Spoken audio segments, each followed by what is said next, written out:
Hi and a very warm welcome. My name is Ian Mack, and in this session, this briefing, we're looking at the Shakespearean play Macbeth.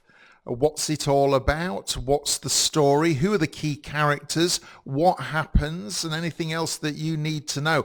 And we're going to try and achieve this all within around 8 minutes or so. So stay with me and let's get started. Macbeth, the 5-act play by William Shakespeare, written around 1606 during the reign of James I of England, James VI of Scotland, of course, the son of Mary Queen of Scots. James I had a real interest in witchcraft and Scottish history, henceforth probably why Macbeth was written. First performed at Hampton Court Palace near London for King James, and it's a play that's partly inspired by real events in Scottish history, especially the reign of Macbeth of Scotland from the 11th century.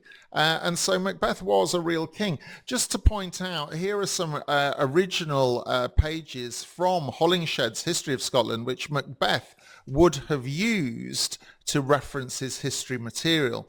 The play itself takes place in medieval Scotland, in castles, in battlefields, bleak landscapes, and it covers themes of ambition, power, guilt, fate versus free will, the corrupting influence of evil, and the natural order which is disrupted by murder. So what's the general story? Well, in medieval Scotland, the brave general or warrior Macbeth wins a great victory with his general friend Banquo at his side, and on the way back he encounters 3 witches on a heath who prophesy that he will become king. Consumed by ambition then and urged by his wife Lady Macbeth, he murders King Duncan and seizes the throne for himself. But guilt and paranoia plague him. As paranoia looms large, Macbeth orders the deaths of Banquo and a nobleman, Macduff, his family.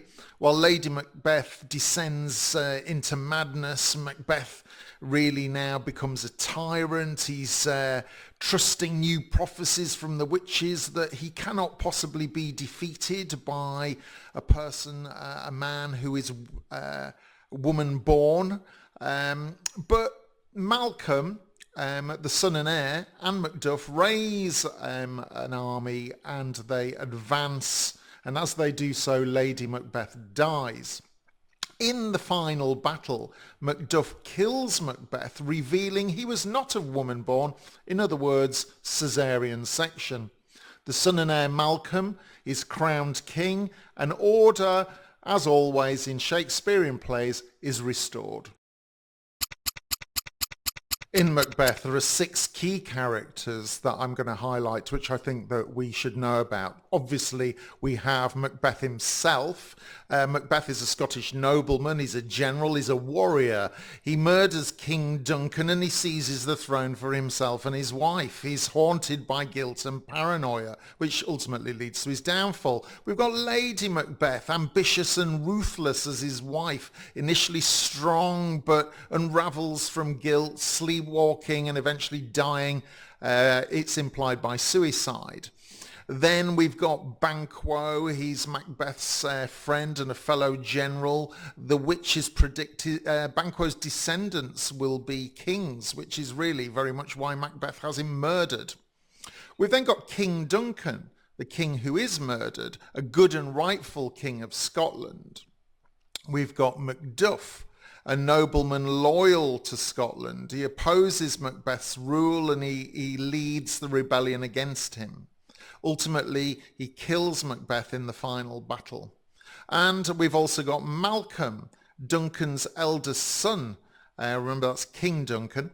And he's the rightful heir. He flees after his father's murder and then returns to reclaim the throne when, of course, Macbeth is defeated. We've also, of course, got the 3 witches on the heath, mysterious supernatural figures who speak in riddles. And this is what makes, I think, to a degree, the play very interesting. Act 1, the prophecy. In ancient Scotland, two successful generals, Macbeth and Banquo, win a major battle. On the way back from the battle, they encounter three witches on a heath, and through their riddles and prophecies, they state that Macbeth will become Thane of Cawdor, and later he will become king. But also Banquo, who's with him, his descendants will also become future kings. King Duncan, who's currently on the throne, names his son Malcolm as his heir. But being ambitious, Macbeth is spurred on by his wife, Lady Macbeth, to murder Duncan. Act 2, the murder. Macbeth kills Duncan in his sleep and he frames the guards. Duncan's sons, Malcolm and Donalbain, flee in fear. Macbeth, of course, now is crowned king, but he feels uneasy and guilty as to what he's done. Banquo, his friend and general, suspects Macbeth's role in Duncan's death. Now, for students out there, bear in mind that Banquo was on the heath. He heard what the witches had to say. So the question is, was Banquo also guilty? Something to explore.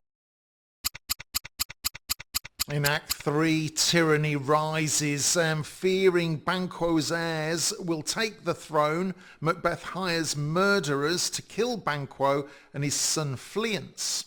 However, whilst Banquo is killed, Fleance escapes. At a banquet, Banquo's ghost appears, terrifying Macbeth. Macbeth becomes paranoid and he starts to plot further murders. So we can see all this paranoia now kicking in. In Act 4, the prophecies twist. Macbeth visits the witches again. He needs to know more and he hears new riddling prophecies that seem to make him invincible. That key phrase, not of woman born. He orders the slaughter of the nobleman Macduff's family.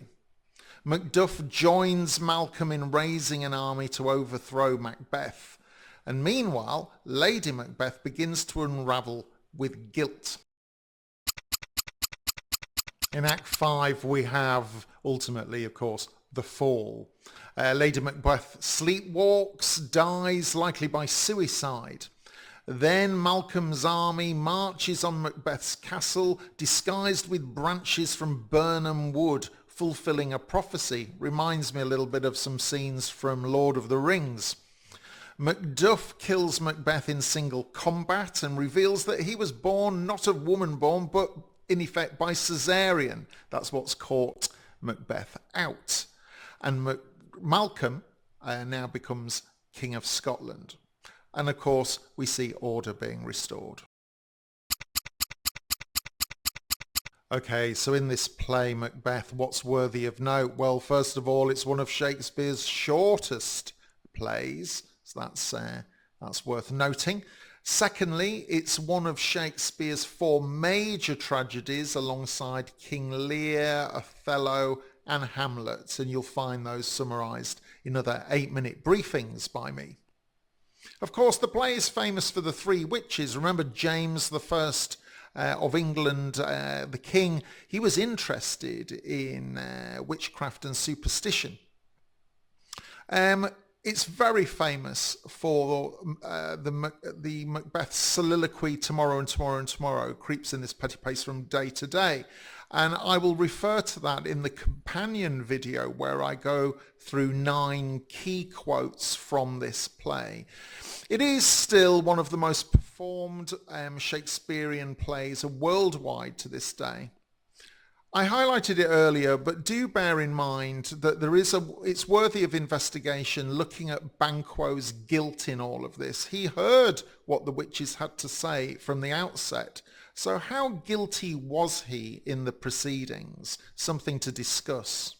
And finally, as I said earlier, and I will do this in a separate video, Holinshed's History of Scotland is something that we should investigate because this is how Shakespeare got his historical knowledge. This play is spellbindingly tragic. The soliloquies are beautifully written. Please go and see it in a theatre near you if it's on somewhere.